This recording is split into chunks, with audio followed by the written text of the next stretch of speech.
up, guys? It's your boy Ali, and welcome to Hip Hop Forever. If you ever wanted to discuss how fickle the music industry can be, perhaps Nicole Wray would be a suitable person to have that chat with. Born in Portland, Virginia, Nicole rose to prominence during her teenage years, and she rose fast. She grew up with black parents who enjoyed going to church, and like most stars, started singing in the church. Growing up, Nicole had dreams to be just like her father. I would watch my dad sing all the time. He would do a lot of leads in the church choir, and I felt like if my dad could do it, I always wanted to be like him. It was this love and adoration for her father that became the force that pushed Nicole into the limelight. She started singing in church, following the footsteps of her father. But after her parents got divorced, that dream was put on hold. Nicole turned to the radio for some comfort and listened to a lot of songs by Mariah Carey. She would sing whilst at home, believing that if she could sing just loud enough, her father would return. Even though her father might not have heard her voice, someone else did, Missy Elliot. Nicole's brother went to an audition Missy was holding and told her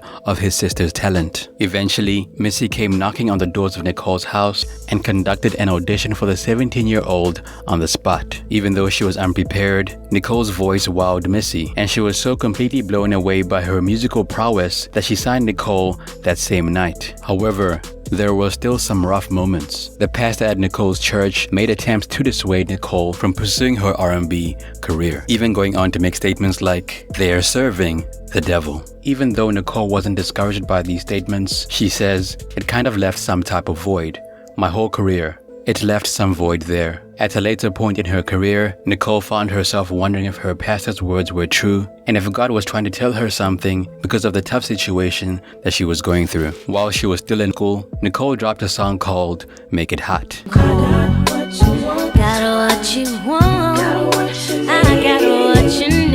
And from then on, her future in the music industry looked promising. Over the years, Nicole has released less and less music, leaving her fans wondering what happened to Nicole Wray.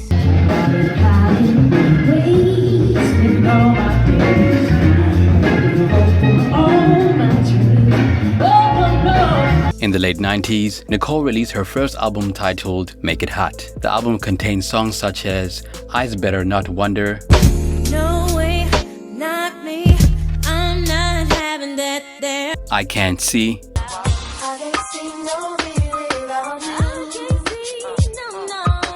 and the unforgettable Make It Hot single. The album reached number 42 on the Billboard 200 and was eventually certified gold. Despite the massive success of the single Make It Hot, the album itself was not a huge hit. In my opinion, Make It Hot was a good album, but it was far from perfect. Make It Hot as a single was easily the biggest hit on the album, which makes me wonder why Timbaland only produced one track on the project. But then again, I know Timbaland used to charge incredible prices for his beats back then, so maybe one Timbaland beat is all Nicole Wray's budget could afford. Also, Make It Hot dropped in the same year as other big R&B releases such as Monica, The Boy Is Mine, Faith Evans, Keep the Faith, The Destiny's Child Project, and Lauryn Hill's Miseducation of Lauryn Hill Project, which dropped on the same day. So let's just say that Nicole had a lot of competition in that year. Despite the fact that her solo album didn't perform well, Nicole remained unfazed. In the late 90s, she did a guest spot on Missy's song All In My Grill.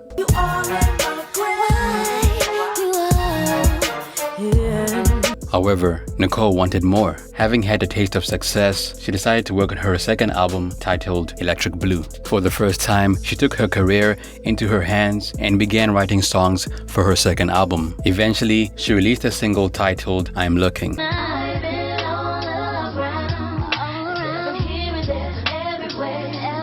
However, the single was a much lesser success than the title track for Make It Hot. The song was a decent effort and still entertained her fans. However, as we got to find out, there were complications regarding Nicole's second album, and as a result, it did not come out. According to Nicole, Missy was focusing on a lot of artists, she was signing many of them, and as a result, she had less time to work with Nicole. So, while Nicole wanted to release an album, Missy wanted to take on more artists. Nicole eventually confronted Missy about questions regarding her album and its delay, and in Nicole's own words, Missy said that Nicole would have to slow down. I was getting drowned and I had no voice. Sometimes, I feel a mother should not have a whole bunch of children. In addition to not being promoted well, Nicole felt like she wasn't ready to be a celebrity. She has grown over the years, but still recalls a time when she wasn't very confident. I wasn't prepped for celebrityism, or whatever you want to call it. I was young, my mom was managing me. Missy was still learning about the business, the ups and downs. We kinda all just figuring it out. I think today, looking back, I'm definitely owning it on stage more than I was back then, but I still do get shy. It didn't take long for Nicole to realize she would have some difficulty growing with Missy Elliot, and soon enough, she parted ways with Missy. The bad news was that her departure from the label gave the final death blow to Nicole's anticipated sophomore album and maybe punched the first hole in her ship to stardom. Electric Blue was an album that never was. During this period, Nicole experienced a rough patch and her life had taken a dip. She got abandoned by a lot of her friends and she wasn't really sure what she wanted to do with her career. She was depressed and felt like a failure and made ends meet by writing songs for other artists just to stay afloat. However, in the mid-2000s, a beam of light appeared in the form of Dame Dash. Nicole met Dame Dash through Connie Burns and offered to sign Nicole to Rockefeller. The label at the time had plans of moving into R&B, and they believed Nicole would be a good choice to begin the change. Nicole was excited and did not hesitate. That same year, Nicole released her debut single with Rockefeller, titled If I Was Your Girlfriend.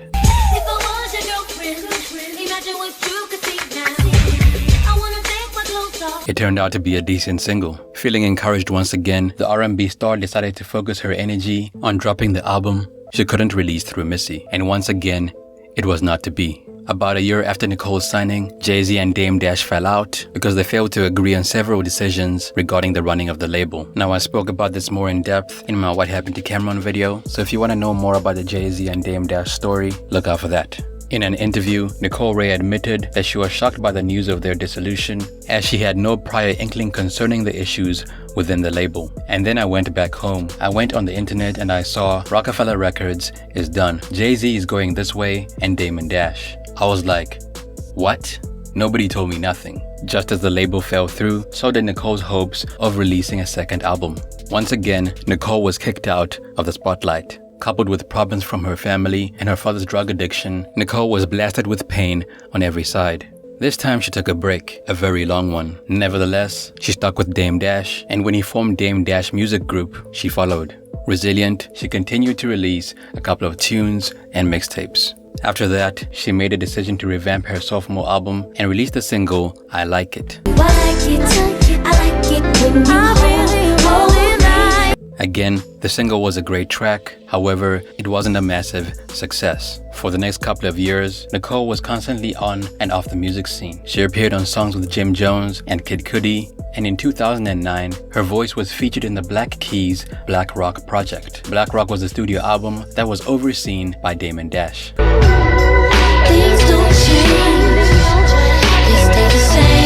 Also, she recorded vocals on the Black Keys LP called Brothers, which eventually went on to win a Grammy. Now, around 2013, it seemed like Nicole was done with her break and had made a choice to come back to the music game. She returned to the spotlight by joining UK soul singer Terry Walker to create a retro soul duo called Lady. Her career had suffered because she had been desperate and made wrong choices. She said she wished she had spoken up more rather than remain with the wrong team, a team that wasn't good for her or concerned about her growth. Lady's single titled Get Ready did well,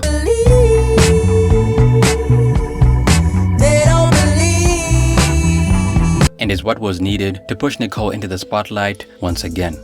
For about a year, Nicole and Terry continued working on their project. However, eventually, Nicole was met with bad news once again. This time, Terry Walker was to blame, as she quit her partnership with Nicole so that she could work on her own album. Terry said it was a tough decision to make, but one she had to. She also mentioned that her and Nicole had parted ways on good terms. Terry brought her European flair, and I brought my American soulful hip-hop. We just wanted to see where it would take us, but we always had it at the back of our minds that we would be solo artists. Losing Terry was a huge setback, but Nicole refused to be shaken and still took on the project by herself. Nicole Wray swam above the setbacks and disappointments, and around 2016 finally broke the jinx. Released via Big Crown Records, Nicole, under her new name as Lady Wray, dropped her second album, Queen Alone.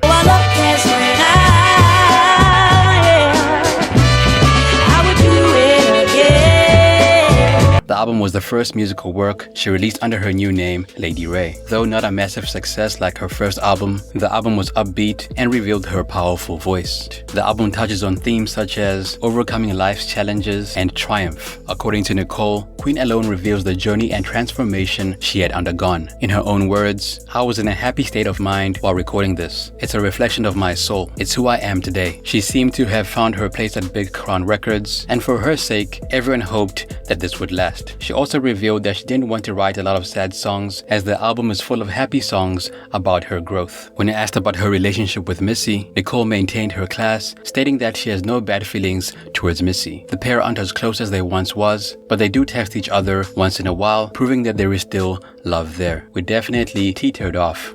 I wouldn't say that we have a relationship right now, but there have been times I've emailed or she'll text me out of the blue, and I know that love is still there. You know what I mean? You can't not walk away from a friendship over all those years, and she's done so many great things for me and has been in my life and my family's life for years, even before my career started. So I wouldn't say that I talk to her every day, but I know that the love is still there, and if I need her, she will be there. After being a victim of label mistreatment and recording several unreleased albums, Nicole still managed to be triumphant, and I hope that she eventually gets the recognition that she truly deserves. Lady Wray gets over 500,000 monthly listeners on Spotify, and her most popular songs on the platform are Guilty and Come On In. Nicole's other Spotify page gets about 6,000 monthly listeners, and her most popular song is If I Was Your Girlfriend. Ain't no use in being friends if you can't hear what I'm saying to you. One of us need to say it. Stop dragging it in the dirt now. One of us gonna get hurt now. That's it for me, man. It's your boy Ali. What happened to Lady Wray in your opinion? Let me know down below. If you have any video requests, be sure to let me know as well. New What Happened to video dropping next week. Don't forget to add me on Instagram. That's hiphop forever, 3 R's. Till next time, peace.